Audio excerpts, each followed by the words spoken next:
شعراء افاق کتاب اور مووی دی سیکرٹ کی مصنفہ رونڈا بائرن کی زندگی بری طرح تباہی کا شکار تھی۔ والد کی وفات کے بعد شدید مایوسی کا دور تھا۔ معاشی حالات بد سے بدتر ہو رہے تھے۔ اچانک مایوسی بھری حالات میں روشنی کی ایک کرن چمکی۔ رونڈا کو ایک عظیم و شان راز سے پردہ اٹھانے والی ایک کتاب اس کی بیٹی ہیلی نے دی۔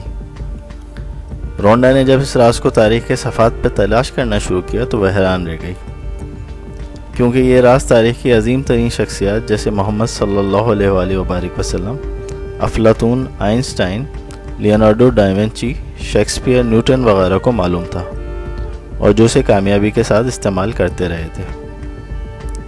رونڈا بائرن نے اپنی کتاب دی سیکرٹ میں یہ راز اب دنیا کے سامنے پیش کیا ہے۔ یہی راز اس کی ڈاکیومنٹری دی سیکرٹ میں بھی بیان کیا گیا۔ بقول رونڈا، جب آپ اس راز کو پالیں گے تو آپ کچھ بھی حاصل کر سکتے ہیں، کوئی بھی کام کر سکتے ہیں۔ آپ جان جائیں گے کہ آپ ہیں کیا، آپ خود ہی کا عرفان پالیں گے اور آپ کو اس حقیقی شان و شوکت کا اندازہ ہوگا جو دنیا میں آپ کا منتظر ہے۔ اسے لا آف اٹریکشن بھی کہا گیا ہے۔ اس لا کو حضرت شمس تبریز نے بھی اپنے 40 اصولوں میں عشق کے 40 اصول جو الف شفق کے ناول میں بیان کیے گئے ہیں بار بار بیان کیا ہے۔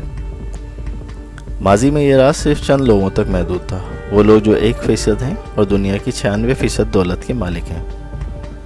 تو کیا یہ محض حادثہ ہے کہ یہ اس قدر دولت مند ہیں، یا ان کے پاس کوئی خاص نسخہ یا کوئی گیدر سنگھی ہے؟ دراصل ان کے پاس یہی راز ہے۔ یہ راز قانون کشش یا لا آف اٹریکشن کہلاتا ہے۔